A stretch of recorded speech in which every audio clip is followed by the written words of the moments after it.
Alors, nous allons écouter justement un nouveau passage sur la forêt, spécifiquement sur la forêt. De la vie de Berny, outre sa fonction essentielle de château d'eau, la forêt symbolisait un havre de paix et il était plus que jamais soucieux de veiller sur elle.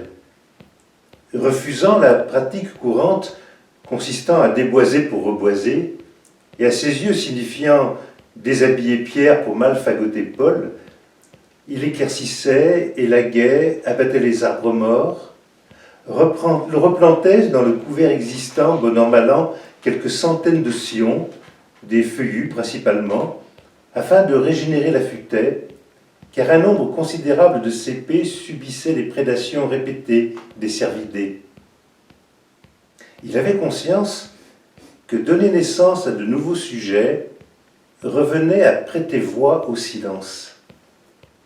Un tour de magie dont on ne découvrirait l'écho diffus et le secret que des dizaines d'années après, lorsque, parvenus au stade adulte, ils érigeraient les colonnes d'une cathédrale s'étant bâtie toute seule. Berny admettait que ces géants, malgré tout, se révélaient mortels. Mais cela paraissait lointain et abstrait quand, en comparaison, les êtres humains si désuets, si fragiles, ne constituaient que de minuscules bougies, sitôt allumées, aussitôt éteintes, se consumant de la même manière que pouvaient s'altérer et brûler les ailes des papillons éphémères à la flamme fugitive d'un feu follet. Si d'aventure, dans une ferveur suspecte vu l'engouement actuel envers les arbres, on se prenait, face à leur grâce infinie, à supposer, même instiller l'idée comme quoi ces prodiges du règne végétal chantaient, dansaient peut-être, ou qu'ils parlaient en communiquant entre eux, leur polyphonie de lumière, d'ombre, de racines et de feuilles, dans ce tête-à-tête permanent entre le ciel et le sol, se soustrairait à notre entendement. Confronté à cette complainte si proche du murmure, Berny estimait que seules des oreilles délicates, en prise directe avec le cœur, étaient capables et dignes de l'entendre.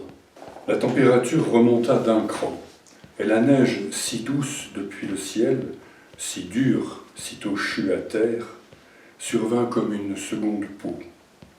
Les arbres, surpris par cette greffe intempestive, se grattèrent, et le vent, jetant d'abord son dévolu sur le penchant côté nord, fit s'envoler les feuilles les plus chétives, tel un cheval apeuré au galop. Par contre, sur le flanc sud, il enroulait les flocons, les tricotait en écharpes blanches et épaisses autour des branches encore persistantes, des chênes pubescents. La neige était lourde, gorgée d'eau. Les charpentières finiraient par rompre, et celles des fruitiers, pruniers ou pommiers, par se fendre en deux. Seuls les pins et les cèdres réussiraient partiellement à se protéger en repliant leurs ramures de la même manière que l'on referme à la hâte un parapluie ou un parasol à l'approche d'une tornade.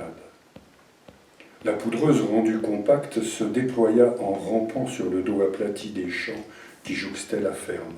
Ensuite, le Mistral prit l'ascendant. Il mitrailla cette vaste étendue, jusque-là uniforme, lui infligeant moult plaies et bosses, si bien que le relief sous les rafales s'apparentait plus à une scène de guerre qu'à une carte postale.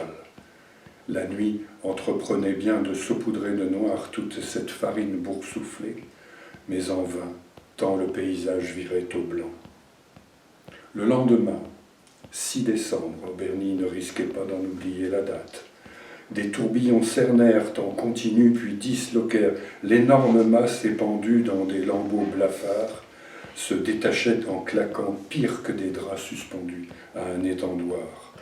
La pluie vint s'en mêler durant 2 jours, sans discontinuer, lestant la couche neigeuse d'un poids tel que les chênes érables et peupliers, encore pourvus de leur frondaison, ne purent le supporter. Le vent, en embuscade, s'offrit une ultime apparition parachevant le travail. Berny, très affecté, inventoria les dégâts. La forêt ravagée, des centaines d'arbres déracinés, scalpés, mutilés sur pied, qu'il conviendrait hélas d'abattre. Une calamité. Il révisa son jugement. Les arbres également étaient capables de souffrir.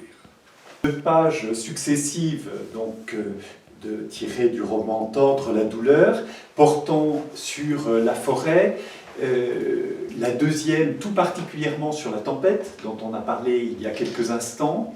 La forêt est très présente, alors on y revient un petit peu dans le roman. On ne peut pas dire que ça soit simplement à titre de décor.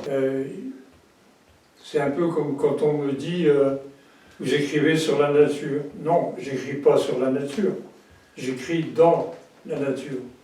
Et Bernie, il est dans la forêt. Cet homme-là, il est immergé là-dedans. De ce point de vue-là, cet homme, c'est toi. Bon, tu l'évoquais tout à l'heure, évidemment, c'est en partie toi. C'est cette expérience de la forêt, c'est la tienne. Oui, oui, oui, mais pas que la mienne. Et je ne suis pas le seul, même si on n'est pas nombreux, à avoir planté quand même.